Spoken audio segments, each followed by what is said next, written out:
नमस्कार मित्रों, 14/12/2020 को संस्कृत शिक्षा विभाग का पेपर हुआ था फर्स्ट ग्रेड का, वो ओपन करते हैं। पहला प्रश्न, निम्नलिखित शासकों में से किसने भीलों को अपनी सैन्य व्यवस्था के उच्च स्थानों पर नियुक्ति दी? तो सीधा सा सवाल है, महाराणा प्रताप ने। उत्तर क्या हो जाएगा? महाराणा प्रताप। दूसरा प्रश्न, व्यक्ति जिसने दूध व खारा के किसान आंदोलन में महत्वपूर्ण योगदान दिया। तो एक हनुमान नाम सिंह आता है जिसका महत्वपूर्ण योगदान रहता है। अब देखो इसमें और चीज़ें देखते हैं। हनुमान राम का पूरा नाम था बुढ़ानिया, हनुमान सिंह बुढ़ानिया, और इनके साथ और कौन थे?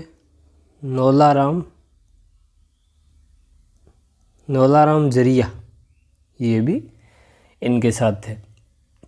इस जो ये आंदोलन था दूध व खारा, इस आंदोलन की बात है। इसे सहयोग किसका मिला था? बीकानेर प्रजा परिषद का। किसका? बीकानेर प्रजा परिषद ने भी भाग लिया था। अब और बड़ी बात, ये जो दूध व खारा है ये कहाँ है? दूध व खारा चूरू में है। चूरू में कहाँ है? चूरू जिले के एक गांव है दूध व खारा। चूरू जिले का क्या है? एक गांव है दूध व खारा, उसी नाम पे इसका क्या पड़ गया? दूध व खारा आंदोलन नाम पड़ गया। 1942 की बातें हैं ये। कब की बातें हैं? 1942 की। ठीक है, आगे चलते हैं। क्रांतिकारी जो उस दल का सदस्य था जिसने लॉर्ड होर्डिंग की हत्या का प्रयास किया था। तो लॉर्ड होर्डिंग की हत्या का प्रयास करने वाला था जोरावर सिंह। कौन था? जोरावर सिंह। बात कब की है? 1912 की। कब की बात है ये? 1912 की बात है, जब ब्रिटिश भारत की राजधानी कलकत्ता से दिल्ली कर दी गई थी। ब्रिटिश भारत की राजधानी कलकत्ता टू कहाँ कर दी गई? दिल्ली। और इसी समय लॉर्ड होर्डिंग वहाँ आया था दिल्ली में। 1912 की बात है। तो इसे क्या कहा जाता है? दिल्ली षड्यंत्र भी कहा जाता है। दिल्ली षड्यंत्र भी कहते हैं, साथ ही साथ दिल्ली लाहौर षड्यंत्र भी कहते हैं। दिल्ली लाहौर षड्यंत्र भी कहा जाता है। ये चीज़ें आप ध्यान रखेंगे। चलो अगला प्रश्न, अखिल भारतीय ट्रेड यूनियन कांग्रेस एटक के प्रथम अध्यक्ष कौन थे? प्रथम अध्यक्ष लाला लाजपत राय थे। इसकी स्थापना 1920 में की जाती है। 1920 में होती है और प्रथम अध्यक्ष लाला लाजपत राय थे। आगे आ जाओ, सवाल नंबर 5। नलियीरा दिव्य प्रबंधम ग्रंथ का किन संतों से संबंध है? तो ये आलवार संतों का ग्रंथ है। ठीक है, और इसकी रचना की थी नाथ मुनि ने। किसने की थी? नाथ मुनि ने। आलवार टोटल संत 12 है और ये भगवान विष्णु के अवतार है। भगवान विष्णु के अवतार माने जाते हैं। जबकि नैनवार 63 है और ये भगवान शिव के अवतार माने जाते हैं। ऐसा देखने को मिलता है। अगला प्रश्न,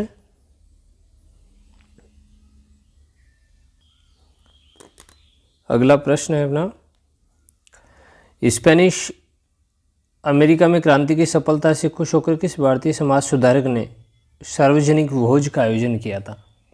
छठा प्रश्न है, इसमें अपना आंसर हो जाएगा राजा राम मोहन राय। और ये बात है 1821 की। 1821 ईस्वी में ये सार्वजनिक भोज रखा गया था। आगे आ जाओ,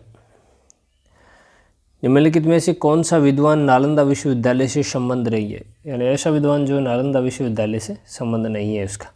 शीलभद्र है, धर्मपाल भी है, चंद्रपाल भी है, दीपांकर श्रीज्ञान है, इसका संबंध नहीं है।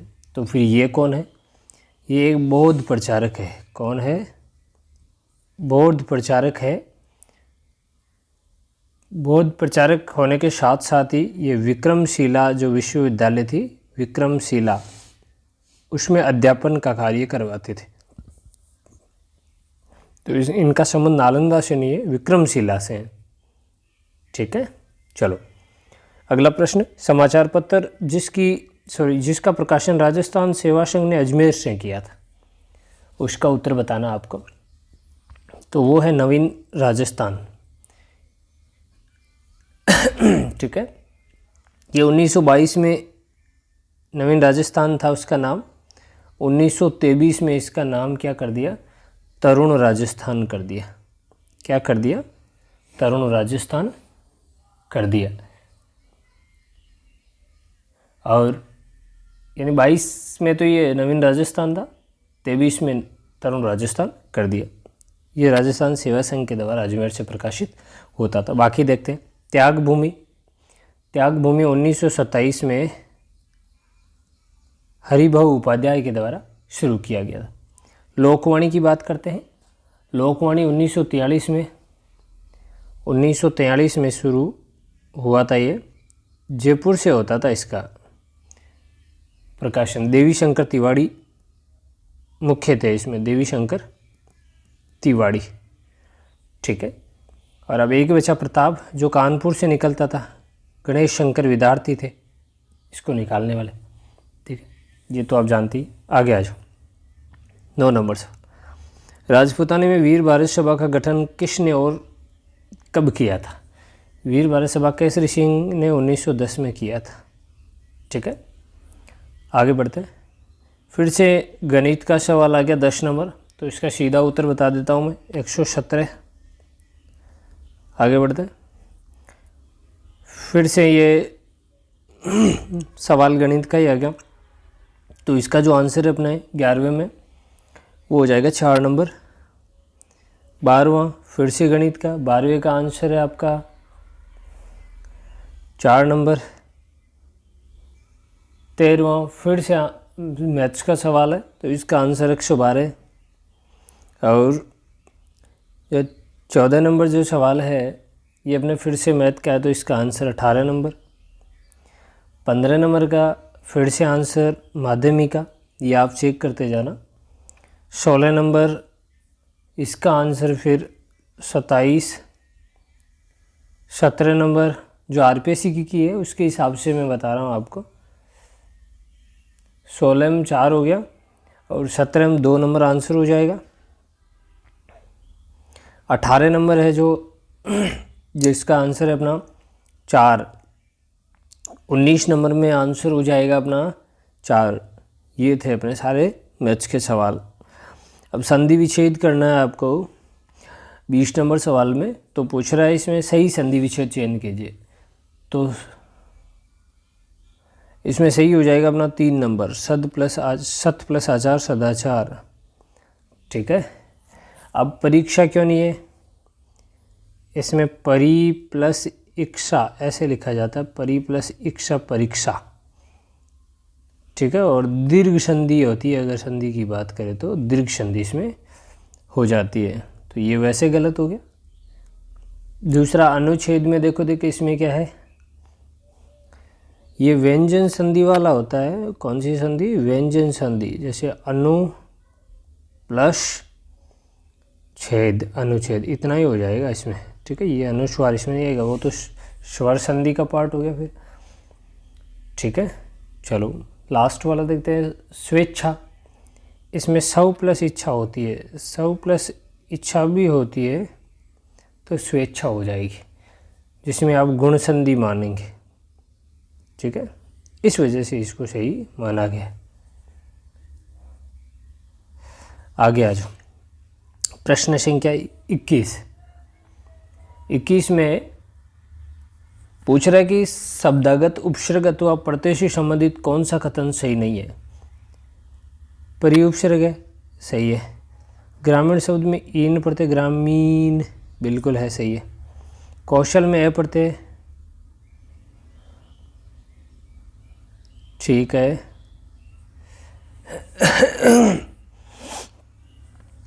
बिल्कुल सही। अब देखो अभ्यर्थी शब्द में ए प्रत्यय है, ये गलत बात है। ए उपसर्ग है, ए उपसर्ग नहीं हुआ, इसमें क्या हो जाएगा?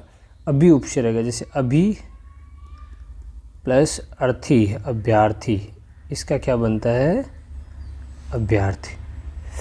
ठीक है, इस तरीके से हो जाएगा, तो ये अपना ऑप्शन हो जाएगा सही। चलो 21वां हो गया। 22 नंबर सवाल में चलते हैं। विपरीत शब्दों को मैच करवाना है, तो रिज्जू का हो जाएगा वक्र उल्टा, स्थावर का जंगम हो जाएगा, मूक का वाचाल हो जाएगा और उग्र का सौम्य शांत वाला हो जाएगा। ये जैसा प्रश्न है। 23 नंबर सवाल है, निम्नलिखित शब्दों की शुद्धता पर विचार कीजिए। शुद्ध शब्द देखने हैं, तो शुद्धता है अपने जो शब्द, इसका आंसर हो जाएगा वो है 4 नंबर, डी और ए इसको शुद्ध माना है। डी और ए ये दोनों शुद्ध है। अब ये कैसे नहीं है और ये कैसे नहीं है, ये चेक करते हैं अपन। ठीक है, तो जो सर्वोपरि है ना वो ऐसे लिखा जाएगा, सर्वोपरि। ठीक है, इसका मतलब इस तरीके से गलत हो गया। वर्चना इस तरीके से लिखी जाएगी, ये। ठीक है, आगे आ जाओ। प्रश्न संख्या 24, वाक्य तथा वाक्यपात अशुद्धि को सुमेलित करो। अब देखो जो सुमेलित है ना, इसमें आंसर है अपना 3 नंबर। कौन सा आंसर माना? 3। पहले चेक करते हैं, अशुद्धि तो है सभी वाक्यों में, लेकिन कौन सी अशुद्धि है उसको अपन चेक करते हैं। तो पहला जो प्रश्न है उसमें सर्वनाम संबंधी अशुद्धि है। अब कौन सी है वो अपन बाद में देखते हैं। दूसरे में अपने अशुद्धि है वचन संबंधी। ठीक है, पहले में जो सॉरी तीसरे में जो अशुद्धि है वो है लिंग संबंधी, और चौथा है जो उसमें अशुद्धि है वो कारक संबंधी। अब अशुद्धि में बता देता हूँ आपको, ये तुम तुम्हारा काम करो, तुम अपना काम करो। ठीक है, ये यह मेरा ही हस्ताक्षर है, यह नहीं ये मेरा हस्ताक्षर है, तो इसमें वचन संबंधी हो जाएगी। अब देखो उसका ससुराल जयपुर में, तो इसमें लिंग संबंधी है तो उसका नहीं, या उसकी ससुराल लड़की की तरफ से होती है तो इसलिए उसका नहीं, उसकी ससुराल क्या है, लिंग संबंधी हो जाएगा। उसको प्रायोरिटी दी जाती है फीमेल को, इस वजह से उसकी ससुराल होगी सही आंसर। आगे देखो, कल को वाक्यों का शुद्धिकरण पूछ ले तो भी ये चीज़ें इस तरीके से काम आ जाएगी। संसद में बजट के ऊपर चर्चा हुई, नहीं बजट के ऊपर बैठ कर थोड़ी हुई है, बजट पर चर्चा हुई है ना। तो ये कौन सा आंसर हो जाएगा अपना, कारक संबंधी हो जाएगा। आगे आ जाऊँ, fill in the blank with suitable determiner. अब देखो सूटेबल डिटरमाइनर फिल करना आपको, तो क्वाइट, वैसे अगर आपने सही पढ़ा तो क्वाइट के साथ एफ यू आता है या फ्यू फैमिली आती है, तो बाकी तो आ ही नहीं सकता। क्वाइट मच नहीं हो सकता, क्वाइट सम नहीं हो सकता, क्वाइट लिटल नहीं हो सकता, क्वाइट एफ यू, ये फिक्स आप याद रखेंगे। फ्यू फैमिली एडप्ट होती है।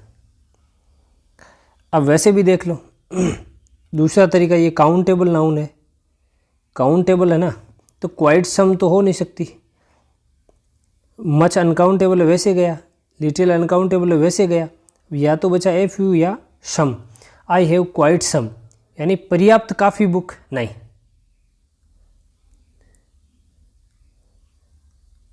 यानी थोड़ी बहुत बुक्स ऑन आर्ट पे है। आई हैव क्वाइट यानी पर्याप्त थोड़ी बहुत बुकों पे मेरी क्या है, आर्ट है। इस तरीके से अपन सूटेबल आंसर एफ यू बैठेगा, ना कि सम। चलो, और क्वाइट जो पहला तरीका है वो क्वाइट के साथ फ्यू फैमिली बिलोंग होती है, तो भी सीधा सा ही हो जाएगा। 26 नंबर चेक करते हैं, fill in the blank with correct preposition. The train start at 6:10 so you had better be at the station. Train 6:10 पे स्टार्ट होती है तो बेहतर रहेगा कि आप 6 बजे तक आ जाएं। तो ऑन 6 बजे, ऑन टाइम नहीं होता, ऑन 6 o'clock नहीं, इन 6 बजे के अंदर घुसकर नहीं, अपॉन भी नहीं, बाई 6 o'clock, 6 बजे तक के अर्थ में बाई का यूज होता है टाइम के साथ। ठीक है, fill in the blank with appropriate verb भरना है आपको। All the passenger were with, जब विद आता है ना, ठीक है, तो सब्जेक्ट वर्ब अग्रीमेंट में विद में क्या करते हैं आप प्रश्न नंबर 27 की बात कर रहा हूँ। तो जब विद आता है तो विद के बाद भी सब्जेक्ट है और विद के पहले भी सब्जेक्ट है, तो पहले सब्जेक्ट के हिसाब से वह भरी जाएगी। तो प्लूरल है तो देखो, अब देखो all the passenger with the driver have, अब देखो यहाँ प्लूरल कौन कौन से, सिंगुलर तो आएगा नहीं, ये भी नहीं आएगा, ये भी नहीं आएगा, या तो आएगा हैव या आएगा वर। अब पैसिव में, तो पैसिव में अगर बनाना है, किसी खुद ही थोड़ी मर गए, एक्सीडेंट में मारे गए, मतलब पैसिव प्रक्रिया होगी, तो हैव के साथ बीन भी आना चाहिए, तो बीन यहाँ है नहीं सूटेबल, तो ये वैसे कैंसिल हो जाएगा, तो यहाँ वर हो जाएगा, were killed in accident, suitable answer हो जाएगा। आगे देखो, choose the correct word for the following blank, this blank can be very suitable for commercial college. 28 number सवाल की बात कर रहा हूँ मैं। 28 नंबर सवाल में अब देखो, बाइट नहीं है और शीन नहीं है, इन दो पे आओ आप। इसका मतलब होता है स्थल, स्थल का मतलब हो गया अपने लोकेशन से बात कर रहे हैं, लोकेशन से। ये सिमिलर वर्ड है, कन्फ्यूजन पेयर वाले वर्ड होते हैं ना, जैसे बाइट, साइट, सीन, शाइट, इस तरीके के शब्दावली से उठाया गया सवाल है। दूसरा जो शाइट है उसका मतलब होता है दृश्य, दृश्य का मतलब है विजन से, आँखों से, ठीक है। तो this can be very suitable for commercial college के लिए ये दृश्य सूटेबल हो सकता है, या ये जो साइट है, लोकेशन है, जो इंटरनेट पे लोकेशन है, ये साइट है, ये उनके लिए सूटेबल हो सकती है। अब आप बताओ भाई, कॉमर्शियल कॉलेज वालों के लिए दृश्य से क्या मतलब हुआ, ये साइट, स्थल, जो लोकेशन बताई गई है, ठीक है, वो सूटेबल होगी। यानी आप साइट का मतलब यूँ कर सकते हैं, जैसे आप कहते हैं ना कि जैसे साइट टफ चल रही है, फॉर्म भरे नहीं जा रहे, तो ये वो साइट की बात कर रहा है, लोकेशन की। तो वो लोकेशन, जब स्टूडेंट की बात आ रही है या कॉमर्शियल कॉलेज की बात आ रही है, तो सीधा सा आंसर क्या हो जाएगा अपना, साइट वाला हो जाएगा। अगर इनका आपको हिंदी अर्थ सही से आता है तो फिर आसान सा प्रश्न है, choose the correct antonym of the word industrious. Industrious का एंटोनियम शब्द लगाना है, यानी विपरीत, जो इसका विपरीत अर्थ देने वाला शब्द है वो बताना है। अब देखो भाई, एसिडियस का होता है परिश्रमी, मैं बता दूं आपको डिफ़िकल्ट शब्द के अर्थ, परिश्रमी। बिजी, व्यस्त रहना, हार्ड वर्किंग, परिश्रमी हो जाएगा, ठीक है। इंडोलेंट, इंडोलेंट होता है आलसी। अब बताओ भाई, इंडस्ट्रियस का मतलब भी परिश्रमी होता है, तो उल्टा क्या हो जाएगा, सीधा सा इंडोलेंट हो जाएगा। सवाल नंबर 30 है, राजस्थान की जनगणना 2011 के अनुसार सर्वाधिक महिला साक्षरता वाला जिला कौन सा है। सवाल नंबर 30 की बात कर रहा हूँ, कोटा है, सीधा सा आंसर हो जाएगा, इजी प्रश्न है। आगे देखो, राजस्थान काउंसिल ऑफ एजुकेशन द्वारा कोविड-19 के कारण लॉकडाउन में ऑनलाइन पढ़ाई की सुविधा के लिए कौन सा कार्यक्रम शुरू किया गया था। इस्माइल कार्यक्रम, कौन सा शुरू किया गया था, इस्माइल। कब शुरू किया गया, 13 अप्रैल 2020 को शुरू किया गया था, ठीक है। सवाल नंबर 32 है, लॉकडाउन में जिन श्रमिकों ने रोजगार खो दिया उन्हें काम दिलाने की सहायता के लिए और उद्योगों को श्रमिक उपलब्ध कराने में मदद करने के लिए राजस्थान सरकार ने एक पोर्टल प्रारंभ किया। उस पोर्टल का नाम क्या है, राजकौशल पोर्टल। क्या नेम है, राजकौशल पोर्टल। सवाल नंबर 33 है, महात्मा गांधी राष्ट्रीय ग्रामीण रोजगार गारंटी योजना के तहत श्रम योजना के संबंध में राजस्थान में वर्ष जून जुलाई 2020 में कौन सा स्थान हासिल किया था। तो इस योजना में राजस्थान को कौन सा स्थान हासिल हुआ, पहला स्थान मिला था। आगे आ जाओ, पुस्तक बारीक बात के लेखक कौन है।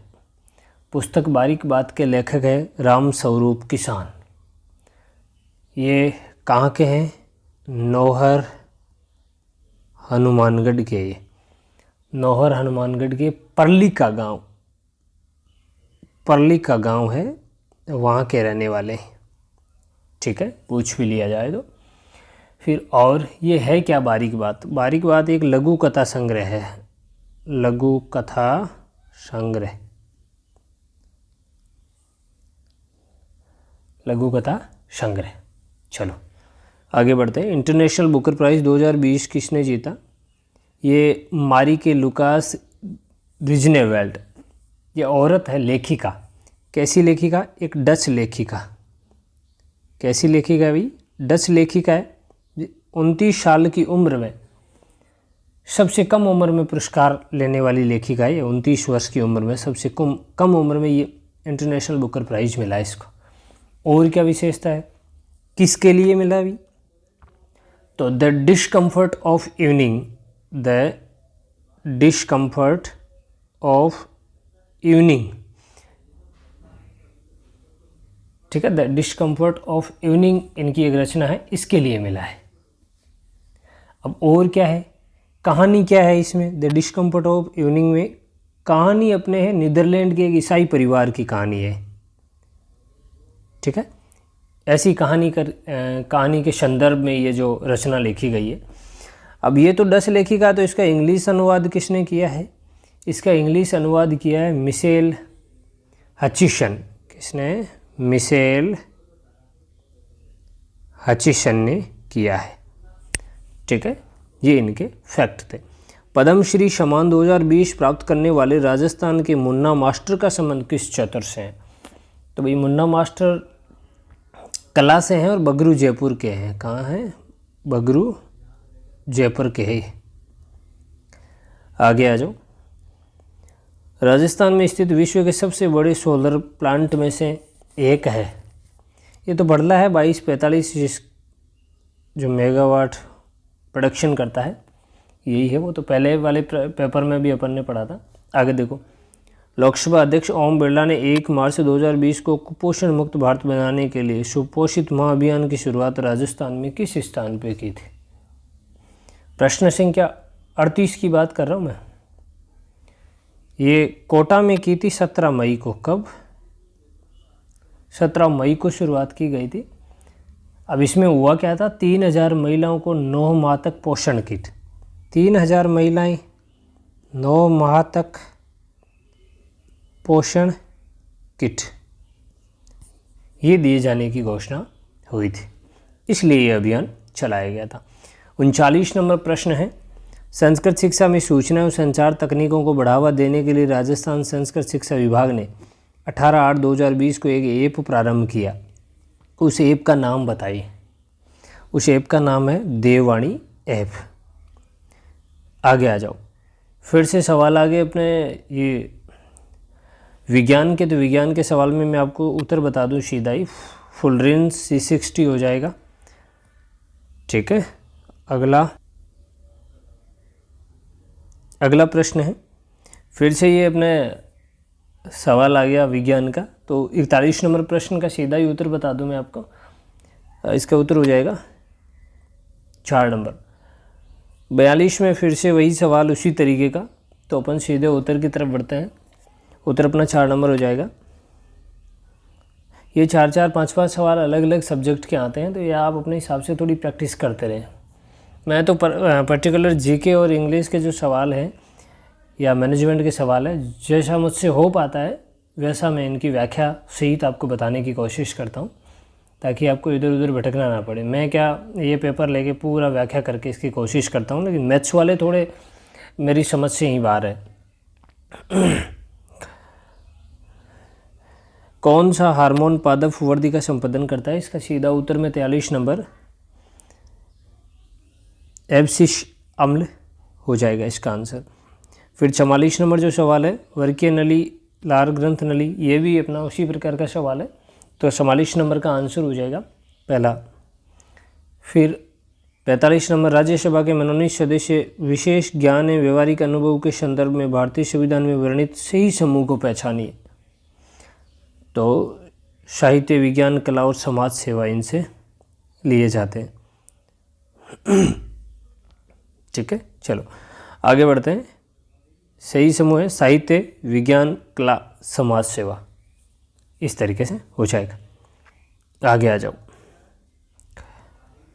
46 नंबर प्रश्न है, निम्न में से कौन सा अनुच्छेद राज्य के संवैधानिक तंत्र की विफलता के प्रावधान को परिभाषित करता है। संवैधानिक तंत्र की विफलता के प्रावधान को परिभाषित करता है, 46 नंबर सवाल है। 46 नंबर सवाल में अपना उत्तर हो जाएगा 356, ठीक है। वो आपातकाल वाली बात कर रहा है ये। 357 क्या है, यहाँ विधायी शक्तियाँ हैं, विधायी शक्तियों की बात करेगा।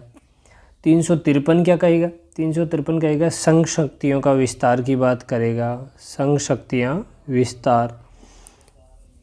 351 क्या कहेगा, संघ का करते हुए रहेगा। 351 में कि किसका प्रसार करे, वो हिंदी भाषा का प्रचार प्रसार करें। ये 351 में रहेगा। प्रथम लोकसभा कब गठित हुई थी, सीधा सा प्रश्न है, 17 अप्रैल 1952 को। 48 नंबर सवाल है, भारत में उपराष्ट्रपति को हटाने का प्रस्ताव कहाँ लाया जाता है, तो ये राज्यसभा में लाया जाता है, और राज्यसभा में लाने के साथ ही साथ प्रस्ताव पारित होने के बाद लोकसभा की सहमति जरूरी है। लोकसभा की सहमति, लोकसभा की क्या जरूरी है, सहमति जरूरी है। उच्चतम न्यायालय के एक मुख्य न्यायाधीश एक न्यायाधीश की पदच्युति किस अनुच्छेद में समाहित है, तो कौन सा अनुच्छेद है जिसमें, 49 नंबर सवाल की बात कर रहा हूँ मैं, तो ये हो जाएगा अपना 124(4) में। किस में है, 124(4) में। 56 में क्या है, 56 में कार्यकाल है, 56 में कार्यकाल है। 61 में क्या है, महाभियोग है। 61 में क्या है, महाभियोग है। चलो, गागरोन का किला राजस्थान के किस जिले में है, तो इसका अपना उत्तर हो जाएगा झालावाड़ में।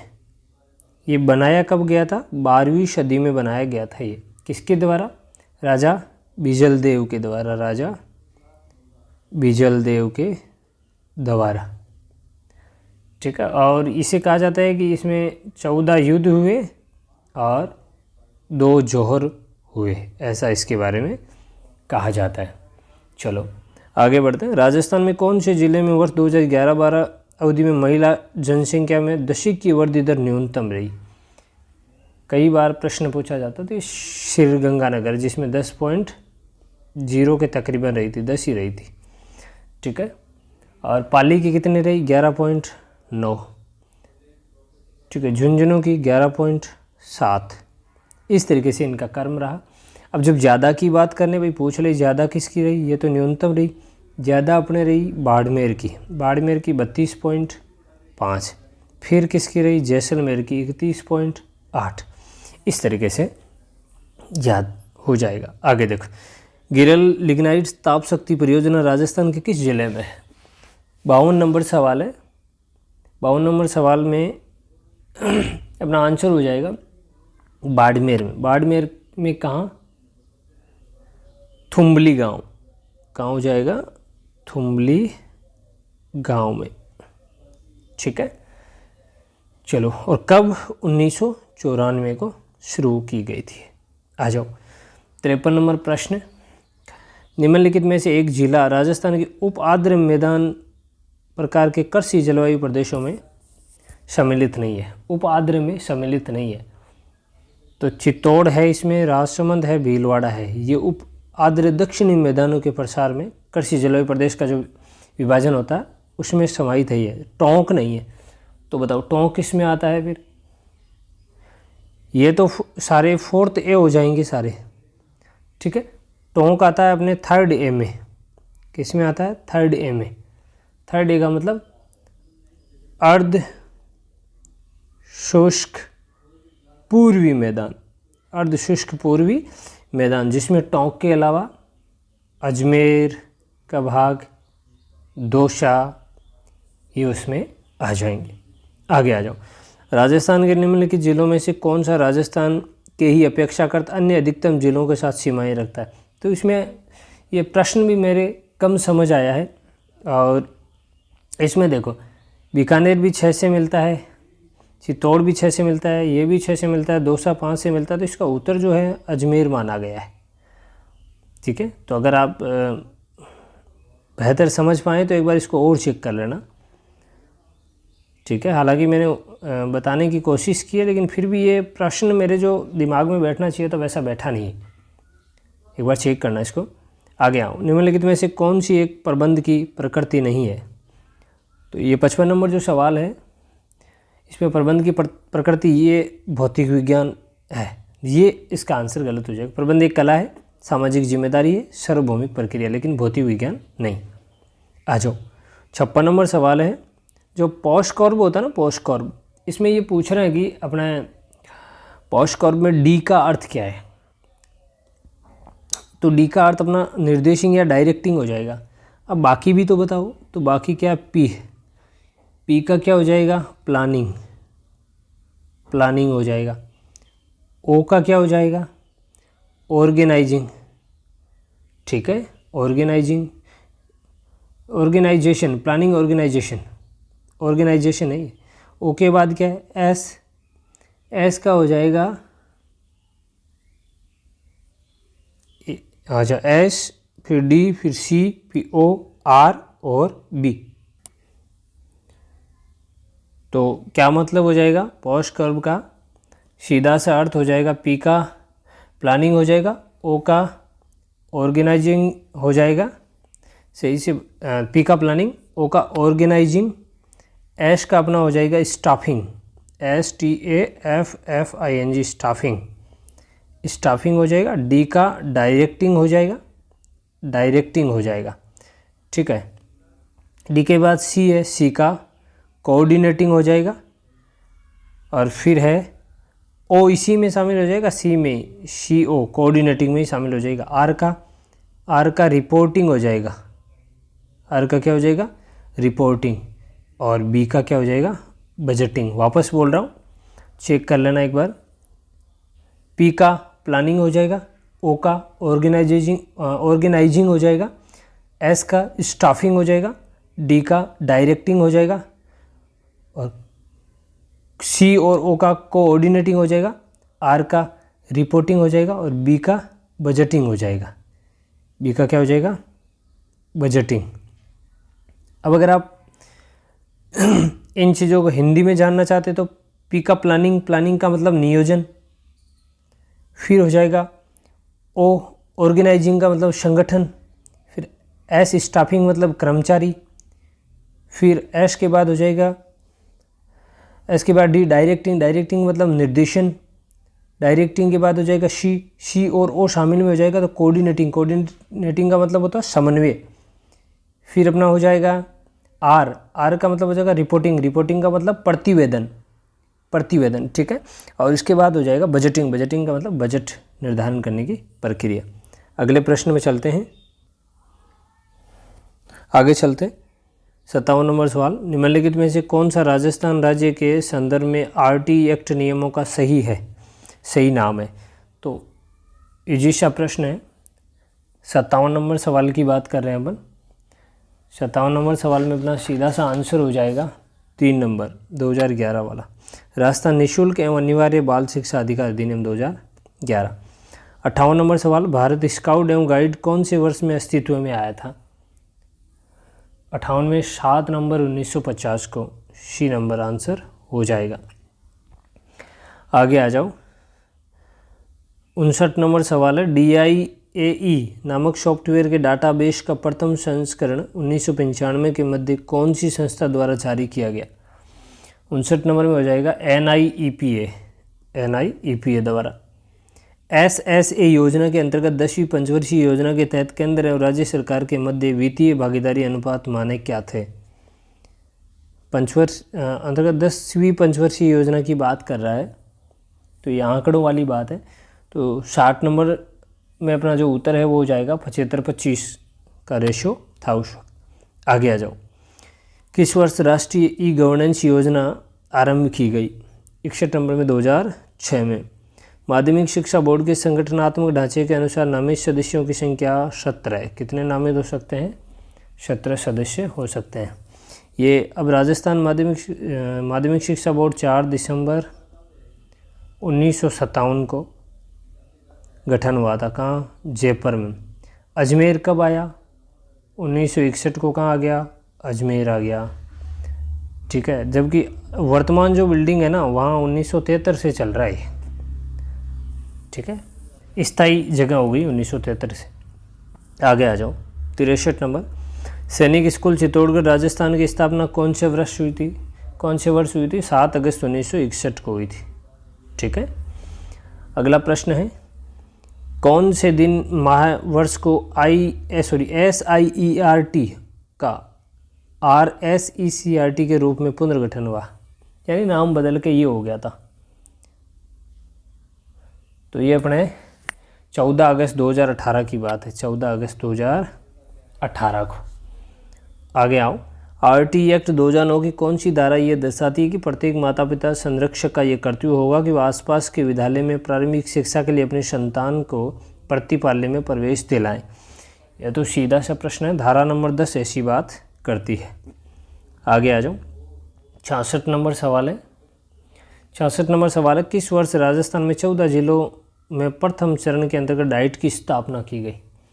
66 नंबर में अपना उत्तर हो जाएगा, डाइट की स्थापना जून 1995 में की गई थी। आ जाओ। 67 नंबर सवाल है अपना, डाइट द्वारा आरंभ में कौन से स्तर की शिक्षा के लिए कार्य आरंभ किया गया? 67 नंबर सवाल है, प्राथमिक शिक्षा के लिए। कौन से वर्ष डीडी ज्ञान दर्शन फर्स्ट आरंभ किया गया? 68 नंबर सवाल है, 1997 में। कब? 1997 में। आगे आ जाओ। 69, भारत के संविधान के किस अनुच्छेद के तहत 6 से 14 वर्ष के बच्चों के लिए निःशुल्क एवं अनिवार्य शिक्षा का प्रावधान किया गया है? तो 21A जो आर्टिकल है उसमें ऐसा प्रावधान किया गया है। सारनाथ स्तंभ पर कुल कितने पशुओं की आकृति है? अब देखो, सारनाथ स्तंभ जो 70 नंबर सवाल है उसमें 8 पशुओं की आकृति है। ठीक है, तो कमेंट करके बताना आप 8 कौन कौन से पशु है। ये प्रश्न आपके लिए भी है। अब इसमें जो सिंह है ना, आत्मज्ञान का प्रतीक है। किसका प्रतीक है? आत्मज्ञान का। हाथी किसका प्रतीक है इसमें? हाथी है, रानी माया के सपने में आया था, उसके गर्भ में प्रवेश करता है। रानी माया के सपने में आया था, उनके गर्भ में प्रवेश करता है, इस बात का प्रतीक है। बेल किसका प्रतीक है? यहाँ वृषभ राशि का प्रतीक है। किसका? वृषभ राशि का, बुध के जन्म से संबंधित। और घोड़ा किसका प्रतीक है? ये बुध का जो राजसी जीवन है ना, उसका प्रतीक है। अगर इनका क्रम पूछ ले आपको चारों का, बाकी 8 नाम है वो आपको बताने हैं पूरे सर्च करके। इसमें अश्व, सिंह, हाथी और बेल, ये क्रम रहता है इनका। ASHB,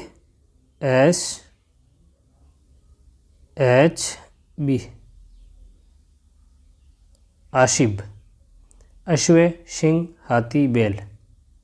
ठीक है, ये इनका क्रम रहता है। 71 नंबर सवाल में चलते हैं। निम्नलिखित में से कौन सा गुप्तकालीन मंदिर मध्य प्रदेश में अवस्थित नहीं है? तो देवगढ़ का दशावतार मंदिर झांसी यूपी में है ये। ठीक है। कम्बुज का अंकोरवाट मंदिर किस शासक की कीर्ति का स्मारक है? तो ये हो जाएगा, ये हिंदू मंदिर है। पहले ये दरअसल हिंदू मंदिर था, लेकिन बाद में इसको बौद्ध मंदिर में परिवर्तित कर दिया गया। जो सूर्यवर्मन द्वितीय थे ना, उनके समय की बात है ये। ठीक है, उनकी कीर्ति का स्मारक है।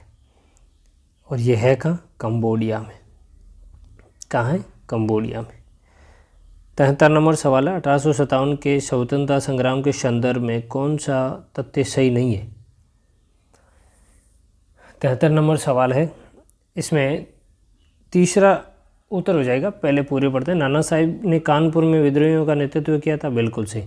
बरेली में खान बहादुर ने मोर्चा संभाला था, बिल्कुल सही। मद्रास के सैनिक अंग्रेजों के प्रति वफादार थे, बिल्कुल सही। और मंगल पांडे 19वीं इन्फेंट्री के जवान थे क्या? नहीं भाई साहब, 34वीं बंगाल जो इन्फेंट्री थी ना, उसके जवान थे ये। ठीक है।